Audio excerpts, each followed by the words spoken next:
Hello and welcome to Byju's IAS. Let's get started and look into the first article. The first article is about electric vehicles policy. This is initiated by the Delhi government, and what are the objectives? It has three important objectives. One is to bring a change in the economy, give boost to the economy, make sure that there are jobs that are created, and ultimately also reduce the pollution in the national capital region. The most important of all is reducing pollution in the national capital region. Why? Because the Delhi government has realized that pollution in national capital region is worst in India. In fact, the Supreme Court has also called the pollution in the national capital as the gas chamber. Why? Because this is suffocating the human beings in that region and is also harming the health of the region. So as a result, this particular initiative is a beautiful initiative taken by the Kejriwal government and bringing changes in the economy, creating jobs, and also reduce the pollution in the national capital region. What are the various features with respect to this policy? First, we have to look at the financial assistance. The financial assistance will be provided for all those buying the electrical vehicles under the electric vehicle policy. The financial assistance include rupees 30,000 will be given on all those who purchase two-wheelers. Then about 1.5 lakh financial assistance will be provided to those who are planning to buy the cars, and about 30,000 and all the auto rickshaws as well as the e-rickshaws. This will be a financial assistance scheme provided for all those who are planning to buy these type of electric vehicles. The Delhi government will also waive off certain registration fees as well. Whenever you are registering your vehicle, we also have to provide the registration fees, and at the same time we also will have to provide and pay the road taxes under the electric vehicle policy. But this will be completely eliminated, and the government is making sure that road tax is not collected and the registration fees is not collected. Under this electric vehicle policy, the most important of all is the charging stations. Without these charging stations, this will become a very futile exercise. So what the Delhi government is also initiating is building up about 200 charging stations. This will make sure that these charging stations are provided required infrastructure from the Delhi government side. The most beautiful of all is the scrapping incentive. What is this scrapping incentive? Let's say I currently have a petrol vehicle, or I might also have a diesel vehicle. This is the old vehicle. So what do? I exchange the same for the new vehicle, which happens to be an electric vehicle. In case I'm exchanging the old vehicle for a new electric vehicle, I would also be provided a purchase incentive from the government of Delhi. These are some of the features of this electric policy. To bring all this into implementation, we require one of the institutional setups. We also require a coordination body from the government side and also from the manufacturing side as well. So to bring this into reality and to make sure that all coordinating processes are simplified, what the Delhi government has set up is called as the EV cell and the state electric vehicle board. The government will make sure that it has a dedicated EV cell which will implement all the electric vehicle policy into the reality. So the government will make sure that it simplifies the processes and brings into picture the ease of doing business with respect to the manufacturers, and all the processes for buying these electrical vehicles will also be simplified on the consumer side as well. What are the advantages of this move? What could be the merits in case it is implemented in reality, and what could India expect and in specific with respect to Delhi? When you look at this e-electric policy or the electric vehicles in general, what we would be able to accomplish is reduce the oil imports from other countries. Let's say for example, in the present scenario, we have huge amount of energy reserves that we import from multiple countries. It can be West Asia, it can be from Russia, it can be from Nigeria or multiple other countries, and one of the major foreign exchange is spent on import of the oil reserves. In case we have this energy policy implemented and more people are taking the electric vehicles, the first major advantage would be from the reduction of the oil imports, and we would be saving on our precious foreign exchange. When you look at the position of Delhi, it is away from the coastal waters, so the impact of winds with respect to the coastal areas is very minimal when it comes to the Delhi. You also have the stubble burning, which also takes into picture the stubble burning drifts and brings pollution into Delhi. Added to that, it is the national capital as well. So because it is also national capital, in and around you have couple of industries which is also exasperating the pollution. To increase the flight even more, we have more vehicle density in Delhi. So what are the three issues? One, it is away from the coastal water. Two, it is because of stubble burning. And three is because of the industrial activities. All these activities that are taking place in Delhi means that there is increasing greenhouse emissions. So one such impact that this policy will do is reduce the greenhouse emissions in the national capital region, and if it is implemented on a nationwide, there will be reduction of the greenhouse gases, and ultimately this will also reduce the pollution, and this will have an indirect impact on the health as well. If this policy is implemented without any glitches and the government provides all the support that is required for the manufacturing sector, we would be able to adopt, adapt, and also research and development with respect to the technology. So Delhi can become one of the areas when it comes to the technology upgradations in the country. And we also know the future of bikes and cars, or in fact the transportation sector, is basically into electric vehicles. So what this will add to is competitiveness for India and in Delhi in specific. So what we will have in the near future is establishing technological and manufacturing leadership in the economy segment, and this will increase the competitiveness of Delhi and India in the near future. So creating EV manufacturing capacity of a global scale where every other country is mesmerized by the value that we have created in Delhi will obviously increase our competitiveness. And most of all, when we are inculcating bringing these changes, this also means our jobs will also increase in Delhi, and the people of Delhi will enjoy the fruits of these policies. Now, when it comes to its implementation, now when it comes to its actual reality, is it all merry? No, there are some challenges as well. This you can also consider as disadvantages with respect to the electric vehicle policy. What are these disadvantages or the challenges when it comes to the implementation? One of the major foundations is requirement of electricity supply to all these vehicles. But when you look into the facts, more than 70% of this electricity is produced by coal and gas in India, which means we still are following thermal production of electricity. So the pollution is obviously present when it comes to the thermal production, only that the source is where it is moving from the urban areas into the manufacturing areas of that particular thermal plant. So what are we doing here?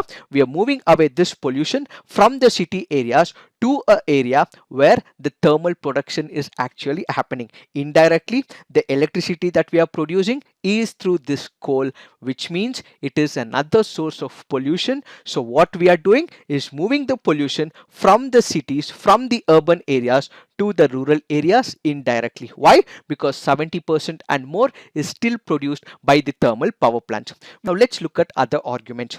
We also have something called as the accessories. When it comes to these e-vehicles, the electric vehicles and their cost can comparatively be on the higher end. In fact, we require other accessories as well. The cost of these accessories is comparatively more than the normal vehicles. Followed by this, lack of infrastructural support will be a major impediment for executing this policy. Let's say your vehicle has the petrol or it runs on the diesel. Suddenly it gets over, you go to a nearest petrol pump, and then what you actually do is fill your vehicle. But what happens when it comes to these type of electric vehicles? Do we have to get charged as well? So in case it does get stopped all of a sudden in the mid road, do we have the charging points in all the localities like how we have the petrol pumps as well as the diesel pumps? That is the major impediment. So because we do not have the infrastructural support, and whatever the government has currently done is only about 200, which is barely minimal. One is that. The other, in case you go to the petrol pumps, you also do not have to wait for a long period of time. You just go there, pay the money, and the tank is filled with petrol. But how much of time is taken for charging when it comes to the electric vehicles is another point. So what we have to look at is this particular infrastructure support as well as time as well. Added to all these issues is the affecting EV production as well. In case all this is done and it is good, fair enough, the production will happen on time.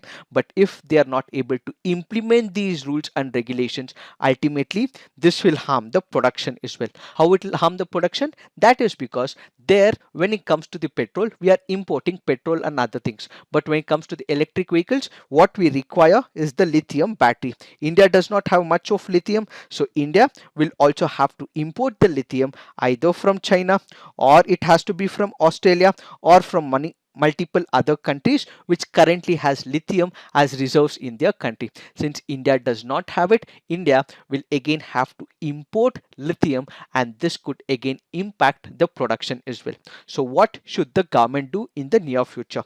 Basically, the government will also have to incentivize the R&D as well. This is at the Delhi level and also on the national level, in case any state governments are planning to take up such an initiative in the future, or the central government is planning to come up with more initiatives for the electric vehicles. So incentivize the R&D in the e-bikes to help reduce the product cost and also improve the efficiency.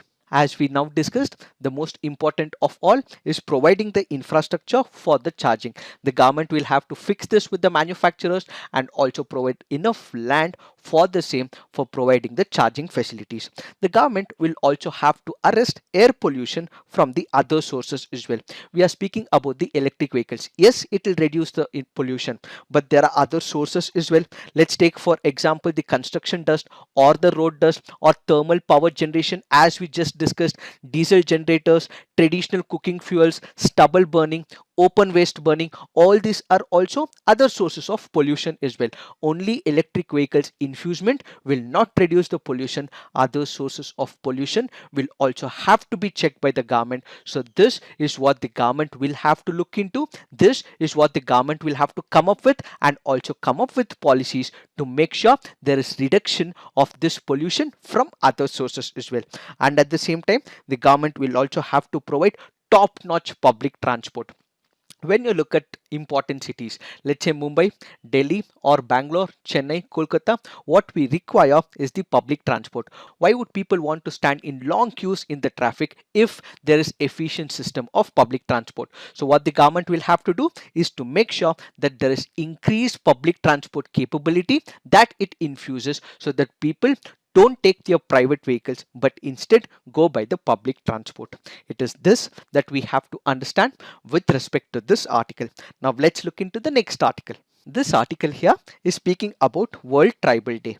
Every year, August 9th is celebrated as the World Tribal Day, or this is also called as International Day of World's Indigenous People. The date recognizes the first meeting of the United Nations Working Group on Indigenous Populations, that which was held in Geneva in the year 1982. What is the importance of this day? Basically, it tries to understand how contributions have been made by the tribal people from across the length and breadth of the world. Basically, they help in conservation of the forest areas, they also protect the forest areas, and they might also come under severe stress as well. So what are we going to do to address their problems is the significance of this day. One, we are looking at the contributions made by these tribal people, and at the same time we are also addressing all their problems and coming up with solutions to address these tribal issues. In this particular backdrop, we have to remember the first Prime Minister of India, Jawaharlal Nehru. Why? Because he had drafted some of the beautiful ethos and values for the tribal society, and that is what is called as Tribal Panchsheel. What is this tribal Panchsheel? Basically, this has about 5 important value system which should be applied for the tribal society. Let's try and understand what are these value system as espoused by Jawaharlal Nehru. He says people should develop along the lines of their own genius, and imposition of alien values should be avoided. What is this imposition of alien values? The alien values are nothing but our values, that which is currently present in the present arena, that which is present in the urban areas, when it is imposed on the tribal people, that is what is called as imposition of alien values. Let's say these people are culturally different, they have their own innocent souls and minds as well. We should not be corrupting those people with our thoughts and our ideas. So they should be left to do whatever they want in their own particular areas and their regions, and our thought process should not corrupt their minds, is the first thought. Followed by this, he says that tribal rights in land and forest should be respected. In order to give value to this judgment, what we have is the Forest Rights Act of the year 2006. So make sure that these people who have been living in that particular area for years together, decades together, they are provided the right to live in that particular area. That is why the Forest Rights Act was taken into prominence. The third value of tribal Panchil says teams of tribals should be trained in the work of administration and development. What do we mean by it? They might not know what is actually good that is persisting in the society. They should not be touched, but there are some good things which are also present in the society. So this should be conveyed to that particular society. So what happens? There should be certain people who should be taken amongst that particular community. They should be taught the value system that is present in our society, so that this person goes back and gives what is right. We are not going to change their cultural ethos and values, but what is good for the entire society on an objective basis will be taken up and will also be served to this tribal society. So the teams of tribals should be trained in the work of administration and development, so that they could also experience the happiness and the beauty of changes that we are all witnessing. The fourth value of the tribal Panchil says tribal areas should not be over administered or overwhelmed with multiplicity of schemes. This is basically implying the state should provide certain schemes and programs, but this should not be coming up too much to the tribal society. If it is coming of their own resolve, if it is coming of their own commitment, this should be executed by the government. But if it is too much interfering with the tribal society, all that we are pushing is the state dominated hegemony, which is not good. Why? Because this will bring in the red tape, this will increase the people, this will also make sure that there are multiplicity of the people who are trying to create a chaos in that particular region. If it is of their own resolve, of their own commitment, of their own value system, this has to be supported. But if it is coming and pushed by the state through the bureaucracy, this will obviously mean hegemony is taking into picture and dominance is going to the roots of the cultural identity of these tribal setup. Finally, we have the fifth value system called as results should not be judged not by the statistics or the amount of money spent, but by the human character that is involved. What a beautiful one. It clearly says that it is not the amount of money that you're spending on these tribal people, it is about the character that this money is building. It is about the human nature it is creating. It is giving birth to a new value system, so that the innocent souls remain innocent, and at the same time we are also giving all the objective value system which is very good from our environment into their environment. So we are developing a human character, and we are not counting it in the form of money given to the tribal schemes and programs. Kindly remember, this tribal Panchashil can be used in any relevance in your essay as well as in social issues which is speaking about the tribal society. So please make use of all these value system as espoused by our first Prime Minister Jawaharlal Nehru. Now let's look into the next article. This article here is speaking about vaccine nationalism. What is this vaccine nationalism? Let's say we as a country, or any country for that matter, there is a vaccine development program that runs, and in the near future there could be a possibility of the vaccine coming into reality. So before it does come into the reality, there is an agreement between the government as well as the manufacturer, such that this entire vaccine is used only for that country first. In case it is left, then it is given for distribution to some other country. So a vaccine nationalism is basically where a country manages to secure doses of vaccine for its own citizens first before they are made available in other countries. Is there something wrong in it? Yes and no. Every country should care for its own people. Yes, so vaccine should be given to the people, but no as well. Why? Because let's say there might be people who are suffering in some other country. So the people in our country might not require it right now. Why? Because I'm staying at home. I may not have any impact of COVID-19, but there is some other person in the developing country or in a poor country in Africa who currently needs it. So he might require more than what I require right now. So when I'm taking this vaccine only for our country, we are actually violating the right to life of another person who is living in the poor country. It might be required more for that person right now than my situation in the present scenario. This is what is vaccine nationalism, where that country enters into an agreement with a manufacturing company and then it makes sure that the entire vaccine is retrieved only for its own population and not for some other country. Let's take some of the examples. White House officials had in fact recently met representatives from CureVac, a German biotech company which was developing a COVID-19 vaccine. So what did they do? The US government is reported to have inquired about the possibility of securing exclusive right over this vaccine so that its citizens get the first vaccine and not the people from other country. In India also, we also have an institute called as Serum Institute. The Serum Institute is developing one of the leading COVID-19 vaccines. The Serum Institute has also signaled that if its development becomes a successful one, most of the initial vaccines will be provided only to the people of India. Irrespective of whether the COVID-19 is present in a person or not, the entire vaccine will be given to the same country and it will not be given to people from another country.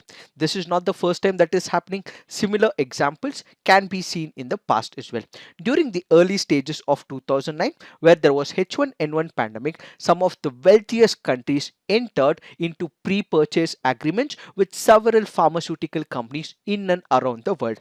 At that time, it was estimated in the best case scenario, the maximum number of vaccine doses that could have been produced globally was about 2 billion. But what exactly happens? The US alone negotiated and in fact bought about 6 lakh doses immediately. So other country people did suffer immediately because United States of America bought a major share in this particular backdrop. So what we have to understand, the need is present in some other country, but because there is fear, because there is a apprehension that they might be infected, they are taking this is snatching away the life of a person who is currently also suffering from the same disease. So what are the concerns because of this particular issue?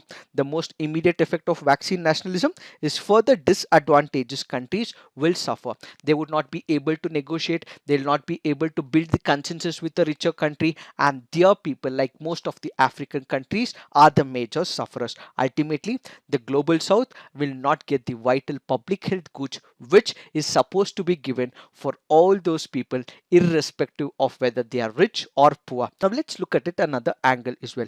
When it comes to the vaccine development, for a particular manufacturing company, it might have scientists from multiple countries. Let's say there is a particular company which is developing a vaccine in Germany, but this Germany company can have scientists from India, can have scientists from United States of America, or it can also have scientists from different continents as well.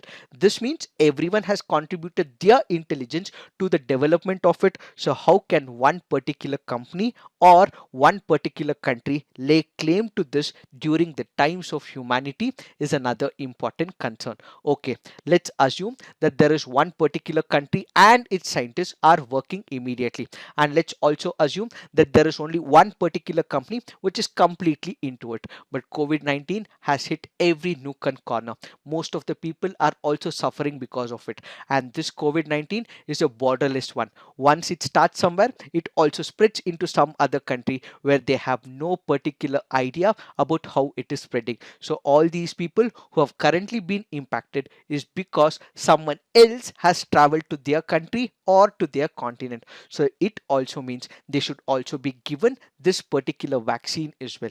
So the whole idea is that COVID-19 is borderless, so should be the vaccine. Irrespective of who develops it, this particular vaccine will have to be given to all those people who are currently in need, and this should not be going to the richer countries, but who requires it should be given, is what is another argument. So what is the way forward when it comes to this particular move? Contracts should not triumph over the equitable distribution. International institutions like the World Health Organization should also build negotiations, enter into consensus to produce a framework for equitable access to vaccines during this public health crisis. And at the same time, we also have number of frontline workers. Let's say for example, we have the doctors, we have the social care workers, we have the healthcare workers, the police and other fighters who are fighting against the COVID-19. First, in case there is any vaccine development, such people will have to be immediately addressed. This will have to be immediately served to them, and in fact after they are served, every other person on the basis of their population, on the basis of their impact with respect to that region, should be given, is what this article all about. So equity should win over, justice should be delivered, and it is not about rich or poor, developed or developing, north or south divide, is what this article all about. It is this that we have to understand with respect to this article. Now let's look into the next article. This article here is speaking about bubonic plague. What is this bubonic plague? It is a serious infection where it is affecting the lymphatic system, and it is caused by a bacteria called as Yersinia pestis. So kindly remember, there could be a question telling that bubonic plague is by virus. No, it is not, but instead it is by bacteria. The Y pestis spreads via the infected fleas or animals. Which are the animals? It can be the rodents, it can be the hares, or it can also be the squirrels like the marmot. How does it spread? Let's say there is this particular rodent which is already infected by this bacteria. If this rodent happens to go and bite a human being, or in fact it scratches that particular human being, that is when the bubonic plague starts spreading. It can also happen in other which ways as well. Let's say there is a squirrel which is called as the marmot in China. In the present scenario, what exactly happened? There were a couple who actually went about eating the flesh of the marmot, and at the same time this is also hunted for its fur. So in case it is transmitted by eating or by chopping off the flesh of this particular animal, that is when it can get transmitted to another human being. Back in the 14th century, this bubonic plague was also called as Black Death during the 14th century, as it killed more than 50 million in Europe. What are the various symptoms of this bubonic plague? It includes fever, vomiting, bleeding, organ failure, as well as open sores as well. If the bacteria does infect the lungs, that is what is called as pneumonic plague. Does it spread on a human to human basis? The bubonic plague does not spread from one human to another, but if the person is impacted by the pneumonic plague, then it spreads from one human to another. Why? Because the person who is currently suffering from pneumonic plague, in case he coughs, and if there is a person within that radius, he can be impacted as well. Is the bubonic plague curable? Yes. Why? Because there is development of antibiotics. So with the injection of the antibiotics, the person would be able to be cured in the initial stages. Only when it is in the final stages, sometimes it may not be curable as well. It is this that we have to understand with respect to this article. Now let's look into the next article. This article here is speaking about Pakistan map and border issues. We have discussed in the past 1 week, and this is also speaking about the tabletop runway. We have discussed about this issue in our yesterday's CNA, so kindly look into it. Now let's look into some of the preliminary practice questions. Consider the following statements regarding Comptroller and Auditor General. CAG is appointed by the President of India and is an agent of the President and conducts audit of expenditure on behalf of the President.